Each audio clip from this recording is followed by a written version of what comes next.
Good morning, students. Welcome to Hug Your Bug. In today's lecture, we are going to start with introduction part. So, introduction to C. इसमें हम cover कर रहे होंगे history of C. उसके बाद हम इसमें cover करेंगे structure of C program. Structure of C program. और यहीं पे हम मैक्सिमम और मिनिमम सेक्शंस देखेंगे सी प्रोग्राम के और हम अपना फर्स्ट प्रोग्राम भी राइट करेंगे सी में. ठीक है. I wish you all the best for your upcoming journey with me. So let's start. C सीखने के लिए आपको एक आईडीई की नीड होगी. तो मैंने आपको जैसा रेकमेंड किया था कि मैं ज़्यादा प्रेफर करती हूँ डेव सी प्लस प्लस. तो यहाँ मैंने डेव सी प्लस प्लस मेरे पास ऑलरेडी है. बट अगर आपके पास नहीं है तो आप इसको इंस्टॉल कर लीजिएगा. एक बार डाउनलोड करके गूगल पर सिंपली गूगल पे सर्च करना downloads Dev C plus plus for 64-बिट कंपाइलर. तो वो आपको मिल जाएगा, वहाँ से आप डाउनलोड कर लोगे. मैंने डाउनलोड कर रखा है तो मेरे पास मेरे डेस्कटॉप पे ये ऐसा आइकन बन के आ रहा है. ये मैंने डबल टैप किया और डबल टैप करने के बाद ये एक ऐसी विंडो हमारे सामने ओपन हो जाएगी. हम कोई भी कंटेंट लिखते हैं तो मैंने क्या बताया, फाइल में लिखते हैं. तो फाइल में लिखने के लिए सबसे पहले मुझे एक फाइल की नीड होगी. तो यहाँ पे फाइल ओपन करने के लिए हमें एक न्यू फाइल चाहिए. उसके लिए मैं प्रेस कर रही हूँ Ctrl+N. तो मेरे पास एक ये न्यू फाइल खुल गई. अब यहाँ पे मैं सिंपली एक बॉयलर प्लेट कोड लिख के देखती हूँ कि हमारा इंस्टॉलेशन सक्सेसफुली हुआ है या नहीं. तो सी के बॉयलर प्लेट कोड में हम लिखते हैं #include stdio.h int main and return 0. ठीक है, ये हमारा एक सिंपल कोड हो गया. अगर ये सक्सेसफुली रन हो गया इट मीन्स कि हमारा जो ये डेव सी प्लस प्लस का इंस्टॉलेशन है ये बिल्कुल सही से हो गया है. तो सेव करने के लिए फाइल हमने क्रिएट कर ली. फाइल क्रिएट करने के बाद जो भी कोड मुझे लिखना था वो मैंने लिख दिया. इसको हम सोर्स कोड भी बोलते हैं. क्या बोलते हैं इसको? सोर्स कोड बोलते हैं. बिकॉज यही सोर्स है हमारा, यहीं से हम प्रोग्राम को स्टार्ट करते हैं. तो इसको हम क्या बोलते हैं? सोर्स कोड बोलते हैं.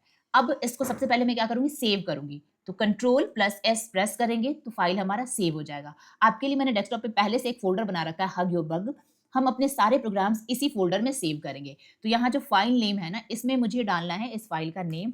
तो मैं यहाँ डाल रही हूँ prg1.c. अब एक मैंने पहले चेक करके देखा था तो इसलिए मेरे पास prg1.c पहले से बना हुआ है. अगर आपने नहीं बनाया है तो आपका वहां पे ब्लैंक रहेगा. अच्छा, अब ये फाइल जो है आपकी, you are creating a C file. C का सोर्स कोड लिख रहे हो आप यहाँ पे. तो एक्सटेंशन क्या हम यूज करेंगे? .c. इस बात का बहुत ध्यान रखना. अगर आपने एक्सटेंशन नहीं यूज किया तो बाय डिफॉल्ट ये जो आईडीई है ये है सी प्लस प्लस की. तो ये फाइल किस में सेव हो जाएगा? सी प्लस प्लस में सेव हो जाएगा. तो आपको .c लिखना मस्ट है. उसके बाद हम ये सेव पे क्लिक कर देंगे. हमारी फाइल हो गई सेव. अगर यहाँ पे मेरे पास इसलिए रिप्लेसमेंट का ऑप्शन आ रहा है बिकॉज मैंने पहले से एक prg1.c यहाँ पे क्रिएट किया था. अब मुझे इसको अब नेक्स्ट क्या करना होगा? कंपाइल करना होगा, उसके बाद रन करना होगा. तो सिंपली ये वाला जो बटन है ना, इसको अगर मैं एक क्लिक कर दूंगी तो कंपाइल एंड रन दोनों हमारा वन गो में हो जाएगा. या तो आप F11 हिट करके भी कीबोर्ड से कंपाइल एंड रन कर सकते हैं. It's up to you. मैं यहां से रन कर देती हूँ. Okay, process exited after 10 seconds with return value 0. It means कि हमारा ये जो प्रोग्राम है वो सक्सेसफुली रन हो गया. अब आप मेरे इस वार्निंग मैसेज पे मत जाना, मैं इसको भी रिमूव कर देती हूँ क्योंकि मैंने इस पे सी प्लस प्लस का भी कुछ कोड किया था. तो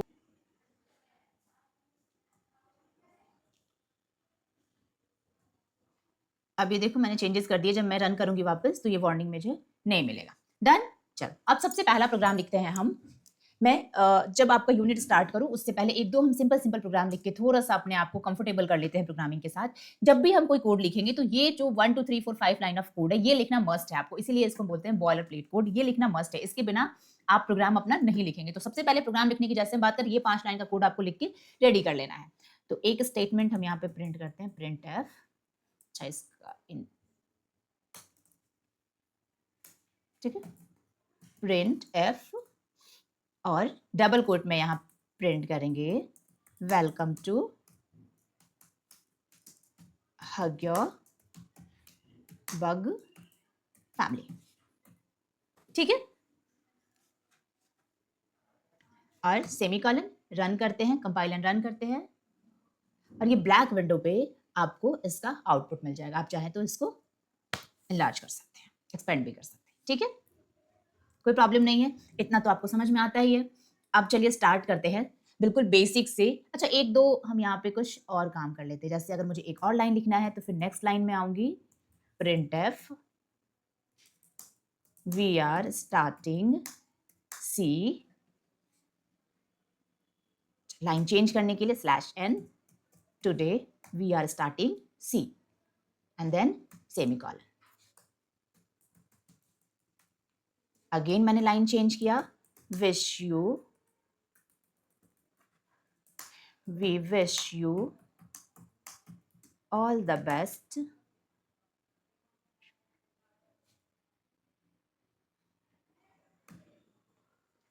in this journey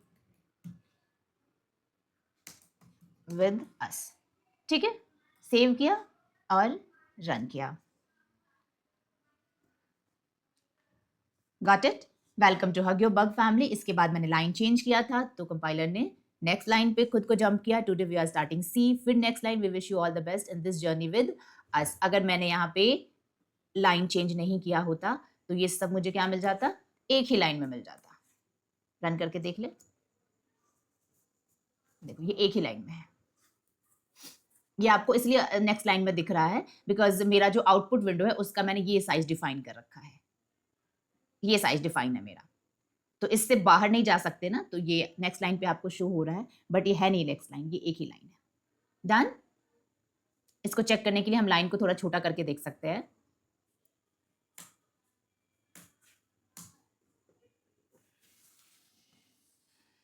डन ना?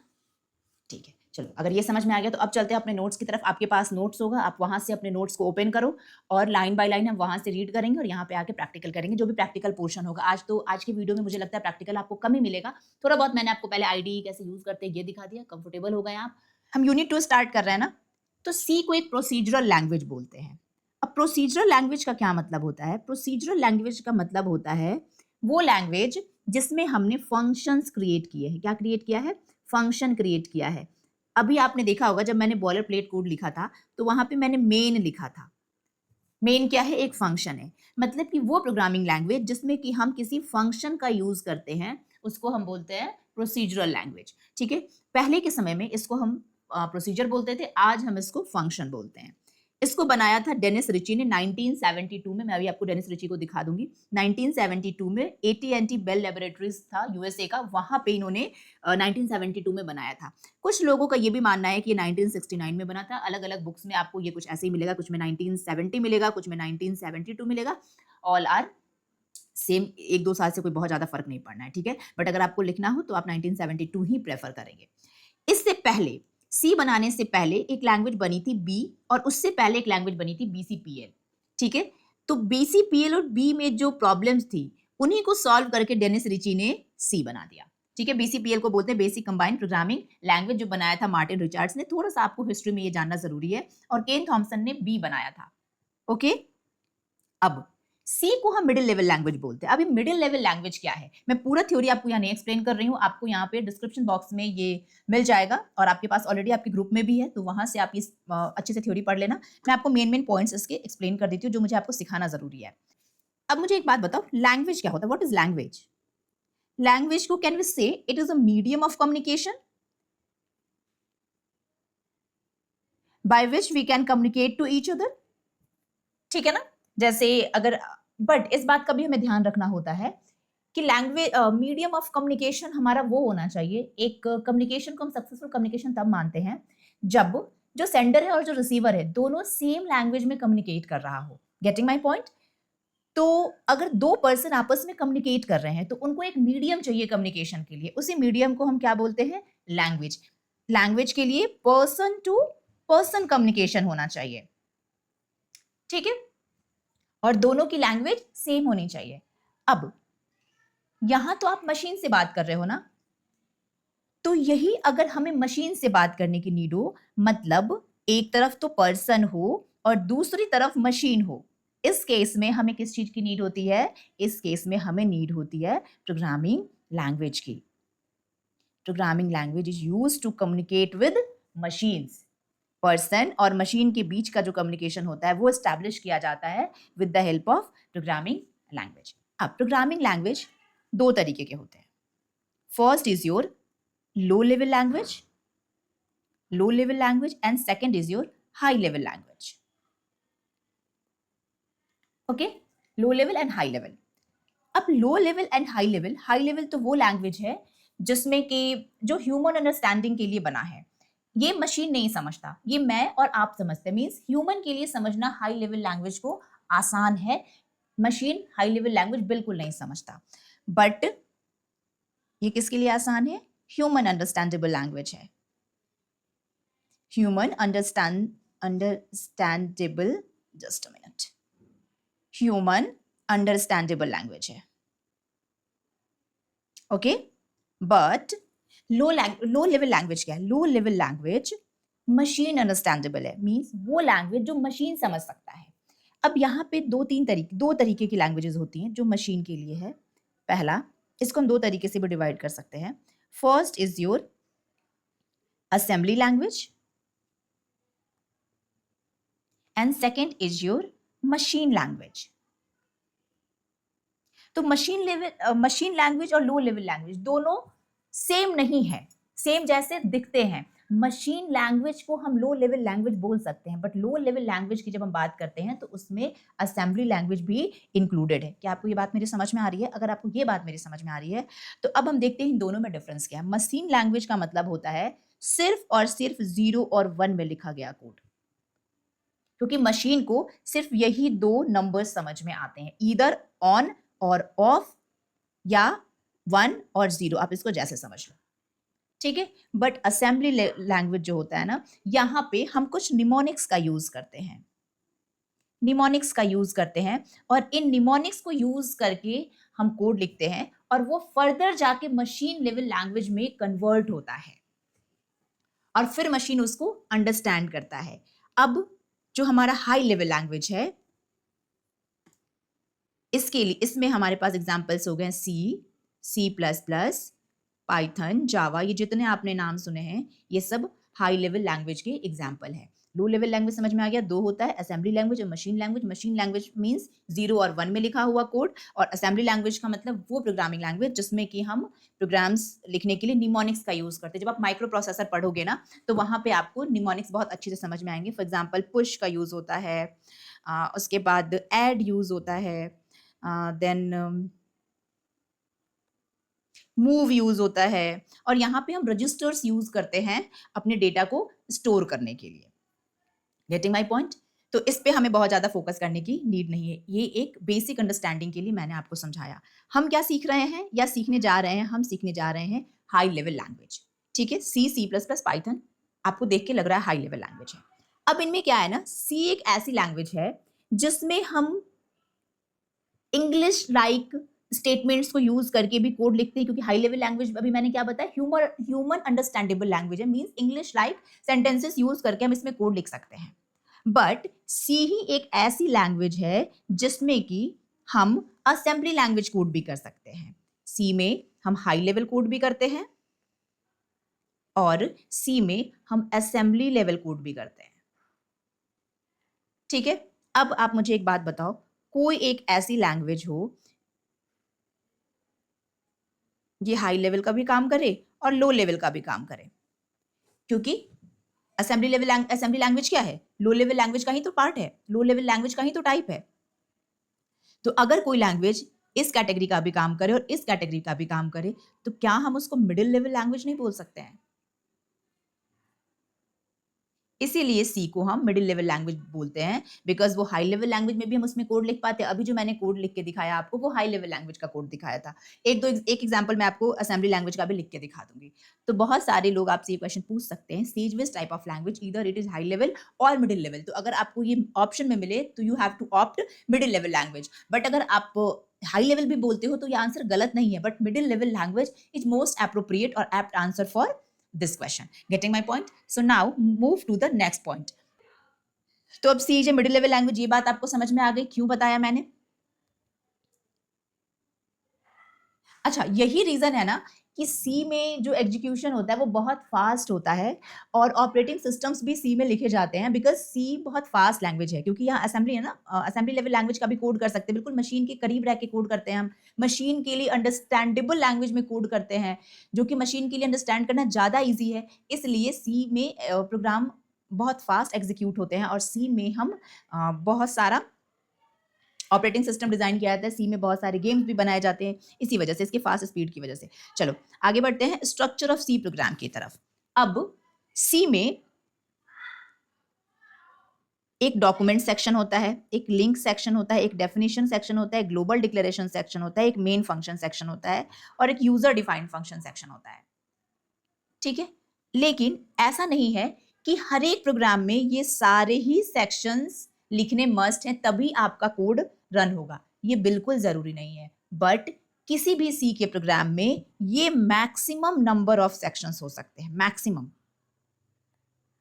मैक्सिमम इतने ही सेक्शंस हो सकते हैं। कितने? 1 2 3 4 5 एंड दिस इज योर 6। तो एक प्रोग्राम मैं आपको लिख के दिखाती हूँ जिसमें कि हम ये ऑल 6 सेक्शन को यूज करेंगे। अभी हो सकता है वो आपके समझ में नहीं आए, कोई बात नहीं है, बस देखना कि वो सेक्शंस कहाँ और कैसे यूज होते हैं। फिर मैं आपको दिखाऊंगी कि इसके बिना भी आप प्रोग्राम लिख सकते हो। बट जब आप आगे बढ़ोगे सी में, मिड तक जाओगे या फिर जब आप प्रोजेक्ट कर रहे होगे तो वहां पे आप सारे ही सेक्शंस इंक्लूड करोगे। अभी तो आप 4 लाइन 5 लाइन या 10 लाइन का प्रोग्राम लिख रहे हो तो आपको हो सकता है सारे सेक्शन की नीड नहीं हो। बट जब आप 1000 5000 और 10 लाइन का कोड लिखोगे तो उस समय आपको सारे सेक्शन की नीड पड़ सकती है एज पर द रिक्वायरमेंट। तो चलो एक प्रोग्राम हम लिख के देखते हैं सबसे पहले, जिसमें कि हम सारे सेक्शंस को यूज करेंगे। अब ये जो प्रोग्राम मैं यहाँ लिख रही हूँ ना, ये सेम प्रोग्राम मैंने आपके नोट्स में भी लिखा है। तो आप भी मेरे साथ के साथ जिस वक्त आप ये वीडियो देख रहे हो ना, आपको करना क्या है, आपको जैसे मैंने प्रोग्राम लिख दिया यहाँ पे, वीडियो को पॉज करो और अपने सिस्टम पे इसको प्रैक्टिस करो, रन करो, एक बार फिर से इरेज करो, फिर से राइट करो, क्योंकि शुरुआत में हो सकता है आपको थोड़ी प्रॉब्लम होगी प्रोग्राम्स लिखने में, पर धीरे धीरे आप यूज टू हो जाओगे। एक एरिया ऑफ सर्कल कैलकुलेट करने का प्रोग्राम लिखती हूँ। ठीक है, तो सबसे पहले फर्स्ट लाइन पे मैं यहाँ लिखती हूँ program to calculate area of circle. ठीक है, अब ये जो लाइन प्रोग्राम के बिल्कुल स्टार्टिंग में मैंने एक लाइन लिखा है। आप देखो इसका जो कलर है ना, ये ब्लू हो गया। इसको हम बोलते हैं डॉक्यूमेंटेशन सेक्शन। और ये फर्स्ट सेक्शन है आपके प्रोग्राम का, जहां पे आप अपने प्रोग्राम को डॉक्यूमेंट करते हो कि इंटायर प्रोग्राम में आप क्या करने जा रहे हो, क्या पर्पस है इस प्रोग्राम का। ठीक है, इसको हम बोलते हैं कमेंट्स। ठीक है, अब जनरली इन लेमैन लैंग्वेज हम इसको बोलते हैं कमेंट लाइन, बट इस सेक्शन को आप बोलोगे डॉक्यूमेंटेशन सेक्शन। ठीक है, यहाँ पे आप कोई भी इंफॉर्मेशन दे सकते हो, इसको कंपाइलर रीड नहीं करता है। तो या आप अपनी अंडरस्टैंडिंग के लिए यहाँ पे कुछ भी लिख सकते हो। अच्छा, अब ये तो मैंने यहाँ लिखा है, बट ऐसा नहीं है कि लाइन के फर्स्ट में ही आप लिखोगे, प्रोग्राम के फर्स्ट लाइन में ही लिखोगे। थ्रू आउट द प्रोग्राम कहीं भी जहां भी आपको रिक्वायरमेंट लगे कि आपको कोई भी ऐसा सेंटेंस लिखना है जो आपके अंडरस्टैंडिंग के लिए है, वहां पे कंपाइलर का कोई रोल नहीं होगा। कंपाइलर से उसकी कोई मतलब कंपाइलर को उस लाइन की जरूरत नहीं है, वो आप अपने समझने के लिए, अपने फर्दर नीड के लिए लिख रहे हो, तो आप कहीं भी उसको लिख सकते हो। और उस लाइन से पहले आपको डबल फॉरवर्ड स्लैश ऐसे यूज करना है।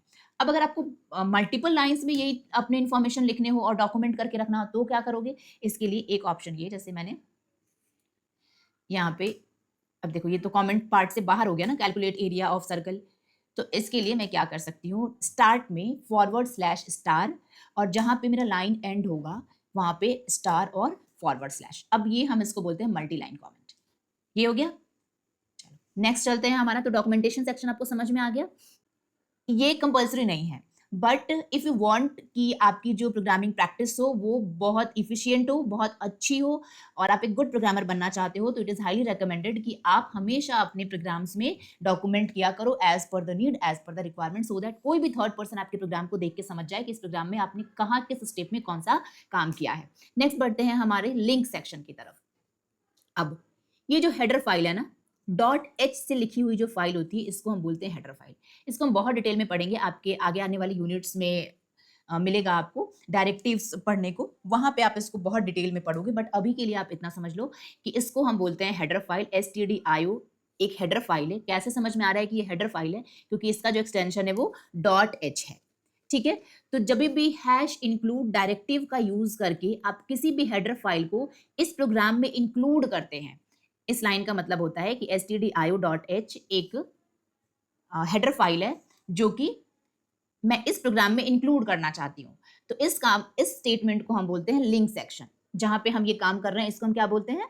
Link section. और हेडर फाइल्स में ना आपको डिक्लेरेशंस मिलते हैं, फंक्शंस के, कुछ मैक्रोज के, ये सब हम आगे देखेंगे। ठीक है, ये जो आप प्रिंटफ, स्कैनफ ये सब यूज कर रहे हो ना, इन सब के डिक्लेरेशंस आपको यहाँ मिलते हैं। डिक्लेरेशन क्या होता है इस बात पे मत जाना, ये आप सीखोगे फंक्शन टॉपिक में नेक्स्ट, बट ये लिखना आपके लिए जरूरी है, ये आप जान लो। इसके बाद होता है हमारा definition section. For example definition section हमेशा स्टार्ट होता है हैश डिफाइन से।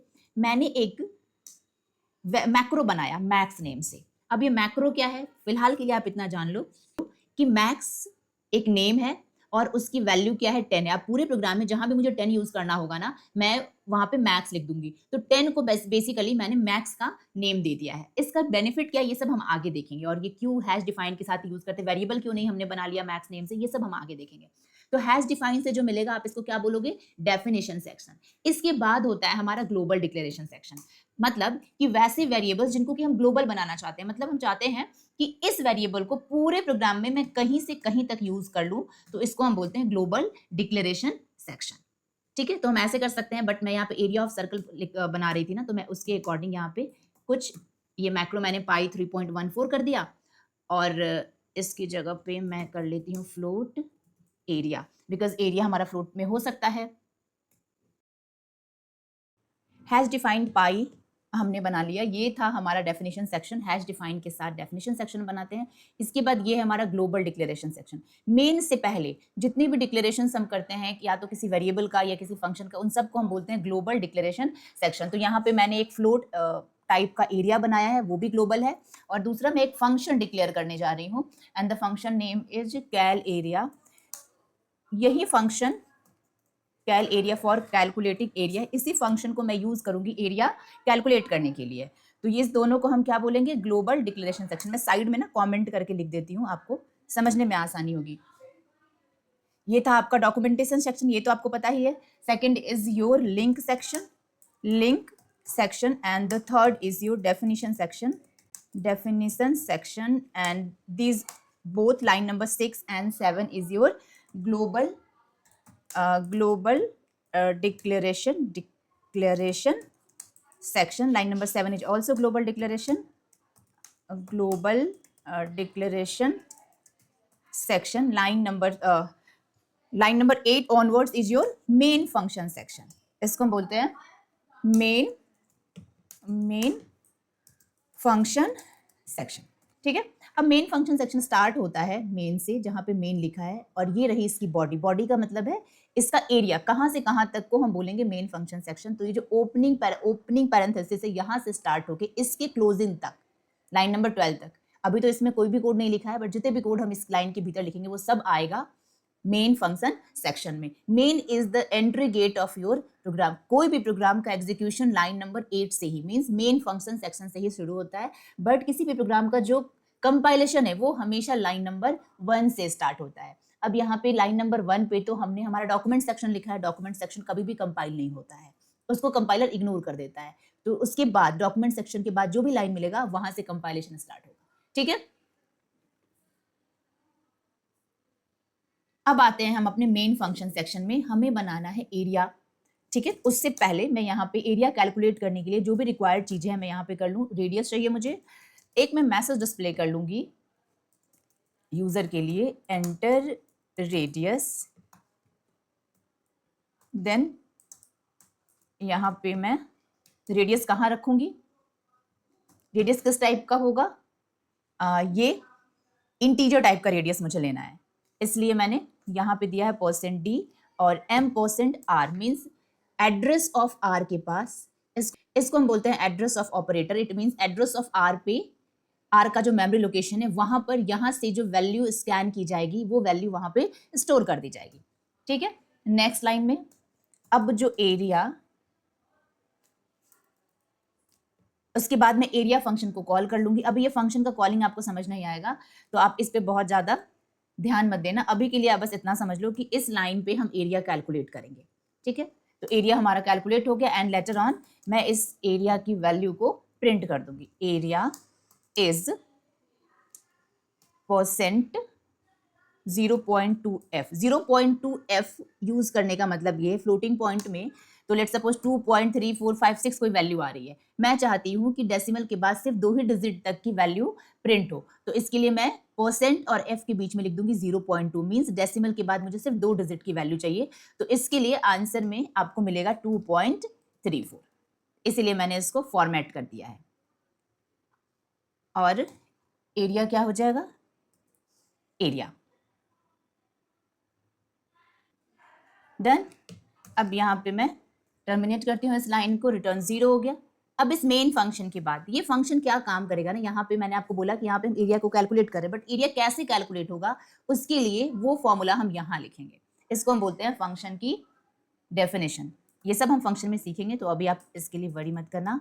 Void cal area and r, ये सब सिंटेक्स में क्या लिख रही हूँ ये सब अभी इग्नोर करो, अभी आपको इन सब पे ध्यान देने की जरूरत नहीं है। अभी आपको बस सीखना है इसका स्ट्रक्चर, सी का आर इंटू आर, यही तो होता है पाई आर स्क्वायर। तो एरिया मैंने यहाँ से कैलकुलेट कर लिया और यहाँ पे एरिया प्रिंट कर दिया। तो ये था यहाँ तक आपका मेन फंक्शन सेक्शन, और उसके बाद ये कैल एरिया मैंने बनाया है, यूजर ने बनाया है, इसीलिए इसको हम बोलते हैं यूजर डिफाइंड फंक्शन सेक्शन। ठीक है, आई होप आपको ये समझ में आ गया होगा, यूजर डिफाइंड।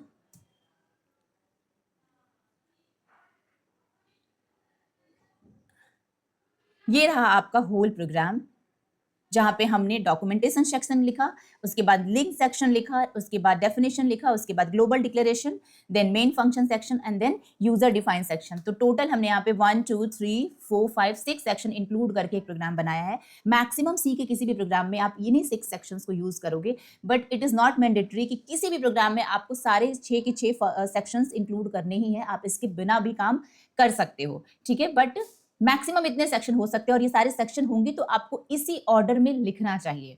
अगेन इसका ऑर्डर भी आप चेंज कर सकते हो, बट ये रेकमेंडेड ऑर्डर है कि आप इसी ऑर्डर में लिखोगे। ठीक है, ये एक स्टैंडर्ड वे ऑफ राइटिंग है किसी भी प्रोग्राम का। आई होप आपको ये समझ में आ गया होगा। मैं इसको सेव करती हूँ और रन करती हूँ। रेडियस मैंने यहाँ पे 2 डाला, एरिया इज 12.56, तो 3.14 इंटू 2 इंटू 2 कैलकुलेट करके आपको एरिया मिल गया 12.56। और मैंने क्या बोला था आपको कि अगर आप 0.2 लिखोगे तो डेसिमल के बाद आपको सिर्फ 2 ही डिजिट मिलेगा, तो मिल गया आपको। अब आप इसको रिमूव करके देख सकते हो चेक करने के लिए। सिर्फ %f लिखोगे तो ये पूरे डेसिमल के बाद 6 डिजिट आपको डिस्प्ले करके देगा। ठीक है, तो इस तरीके से आप फॉर्मेट कर सकते हो अपने आंसर को। अगर आपको चाहिए आंसर 6 डिजिट में, तो 6 डिजिट में रहने देने के लिए आपको कुछ भी नहीं करना, डायरेक्टली आप %f लिख सकते हो।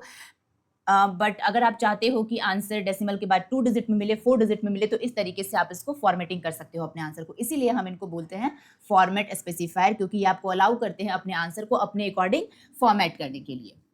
अब ये तो था मैक्सिमम सेक्शन। अब इसी प्रोग्राम को करने के लिए मैं इसको मिनिमम सेक्शन में भी कर सकती हूँ। अभी हो सकता है ये आपके कम समझ में आए, बस देखना कि देखो कैसे मैं इसमें से सेक्शंस रिमूव करती हूँ, फिर भी इतना काम हो जाएगा हमारा। इसीलिए मैंने आपको कहा था ये मैंडेटरी नहीं होता है। सबसे पहले डॉक्यूमेंट की नीड नहीं है, इसके बिना भी प्रोग्राम रन करेगा। रन कर गया। उसके बाद लिंक सेक्शन, सी कहता है कि मुझे किसी भी फंक्शन के डिक्लेरेशन की नीड नहीं है, मैं उसके बिना भी वर्क कर सकता हूं। तो मैंने जहां पे डिक्लेरेशन के लिए हेडर फाइल्स को इंक्लूड किया था वो भी मैंने रिमूव कर दिया। अब भी ये वर्क कर रहा है प्रोग्राम मेरा। रेडियस 2 डाला, आंसर सेम आ गया, बट यहाँ पे आपको एक वार्निंग मैसेज मिल रहा है, incompatible implicit declaration of built in function printf. Means printf का जो डिक्लेरेशन है ना वो कहाँ रखा हुआ था, हैश इंक्लूड stdio.h जो हमारी हेडर फाइल है ना उसमें रखा हुआ था, इसलिए आपको वो लाइन इंक्लूड करना मस्ट है, इंक्लूड करना चाहिए। नहीं करोगे तो कोई प्रॉब्लम नहीं है, बट वो स्टैंडर्ड वे ऑफ राइटिंग नहीं है। आगे आप जब दूसरे लैंग्वेजेस सीखोगे तो वहां प्रॉब्लम होगी। अच्छा, डेफिनेशन सेक्शन। डेफिनेशन सेक्शन में मैंने पाई की वैल्यू 3.14 रखी थी, इसलिए कि मुझे पूरे प्रोग्राम में कहीं भी 3.14 लिखने की बार बार नीड ना पड़े। 3.14 अगर मैं लिखती हूँ डेसिमल वैल्यू है, हो सकता है मुझे लिखने में कहीं प्रॉब्लम हो जाए, और किसी भी प्रॉब्लम की वजह से या कभी टाइपिंग मिस्टेक की वजह से 3.14 की जगह मैं 3.24 लिख दूँ। नंबर्स में हम कंफ्यूज करते हैं ना, तो इसलिए मैंने क्या किया है, उसको एक पाई नाम का सिंबल दे दिया है। इस कांस्टेंट वैल्यू को मैंने पाई नाम का एक सिंबल दे दिया है, पी आई। जहां भी मैं यूज करूंगी 3.14 वहां पे यूज होगा। ये वैल्यू इजीली मैनिपुलेट नहीं होगी। 3.14 तो बहुत जल्दी मैनिपुलेट हो सकता है ना, किसी ने 3.145 लिख दिया, किसी ने 3.24 लिख दिया, टाइपिंग मिस्टेक हो सकता है, बट पाई में टाइपिंग मिस्टेक होने के चांसेस कम है। और एक बार मैंने पाई को 3.14 लिख दिया है तो पाई हर जगह 3.14 ही रहेगा, कहीं भी 3.145 नहीं यूज होगा। तो मैं चाहती हूँ चलो ठीक है, मैं इतना ध्यान रखूंगी, छोटा सा प्रोग्राम है मेरा 10 लाइन का, तो उसमें मैं क्यों ये एक लाइन इंक्लूड करूँ, मैं इसकी जगह पे 3.14 लिख लेती हूँ। लिख लिया। रेडियस की वैल्यू 2, अब भी वर्क कर रहा है हमारा। अब आते हैं global declaration section. Global declaration section में मैंने फ्लोट एरिया को इसलिए डिक्लेयर किया ताकि एरिया पूरे प्रोग्राम में कहीं से कहीं तक यूज हो जाए। अब इस एरिया को मैंने इस लोकल फंक्शन में, यूजर डिफाइन फंक्शन में बनाया था और इसको मैं यहाँ पे यूज कर रही हूँ। अगर मैं इसको यहाँ से रिमूव करूंगी ना तो फिर मैं इसको यहाँ से, इस एरिया को मैं यहाँ यूज नहीं कर पाऊंगी, इसको मुझे यहीं प्रिंट करना पड़ेगा। तो मैं इसको यहाँ से कट करती हूँ और यहाँ पे प्रिंट कर देती हूँ और फिर इसको यहाँ से रिमूव कर देती हूँ, क्योंकि एरिया मैंने बनाया तो कैल एरिया की बॉडी में था, लेकिन मैं यूज कहाँ कर रही थी, मेन में। अच्छा, एरिया फ्लोट टाइप का था ना, तो इसका डिक्लेरेशन करना मस्ट है।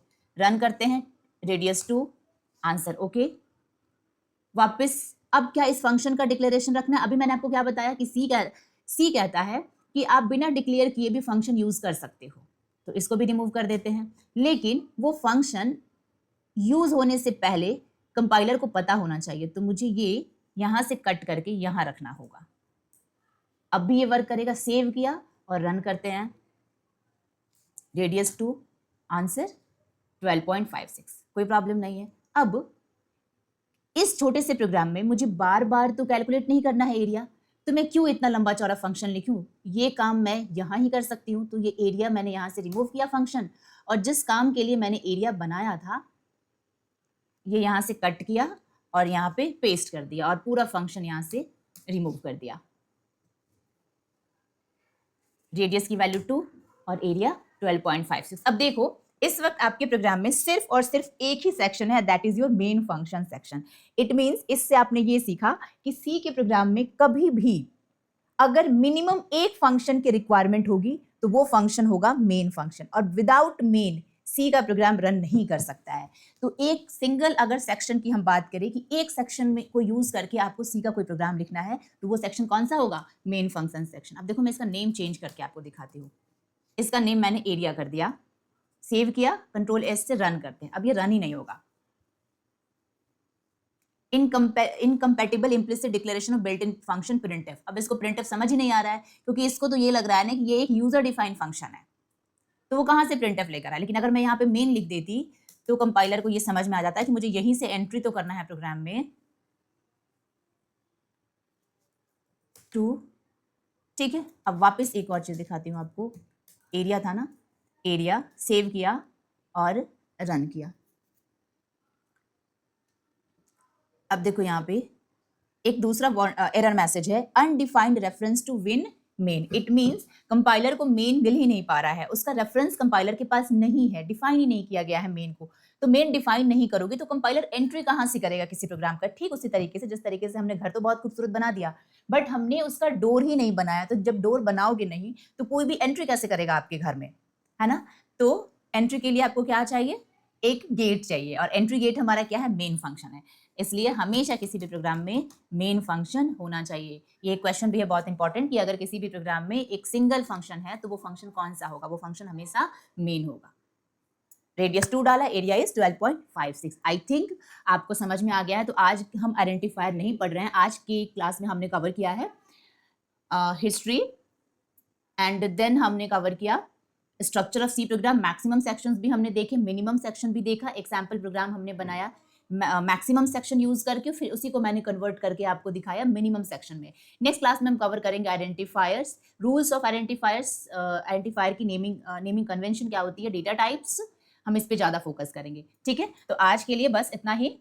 आई hope I have added some value to you. आपको ये देख के समझ में आ गया होगा कि आपको सीखना कैसे है। और अगर एक बार में समझ में नहीं आ रहा है, डोंट वरी, वीडियो को पॉज कर करके बीच बीच में प्रैक्टिस करते रहोगे। जहां आप 10-12 वीडियो तक जाओगे ना, आपको समझ में आने लगेगा धीरे धीरे। Because if you are new to the programming language, थोड़ा सा अंडरस्टैंड करने में प्रॉब्लम होती है। उसका सबसे अच्छा तरीका है कि एक बार देखो वीडियो को, जितना समझ में आता है उसकी प्रैक्टिस करो, दोबारा वीडियो रिवाइंड करो। 2 से 3 बार करोगे और 4 से 5 बार इसको कर लोगे तो बहुत अच्छे से आपको समझ में आने लगेगा। तो परेशान मत होना, न्यू लर्नर्स के साथ हमेशा ये प्रॉब्लम आती है, आप अकेले नहीं हो। ओके, तो आई होप आपको आज का लेक्चर समझ में आया होगा। अगर कोई भी डाउट है तो हम डाउट सेशन में उसको कवर कर लेंगे, या फिर आप नीचे कमेंट बॉक्स में लिख के भी आप उसको बता सकते हो, सो दैट डाउट सेशन में मैं उस वीडियो को, उस क्वेश्चन को कवर कर लूंगी। और if you really like my effort, आपको मेरे पढ़ाने का तरीका पसंद आया है, तो please don't forget to hit the like button, subscribe कर लो चैनल को। और subscription is absolutely free for you, आपका कोई पैसा नहीं लगेगा, but it really motivates me. Thank you so much for watching this video. I will see you soon in my next tutorial. Till then, keep learning and keep growing. Bye bye.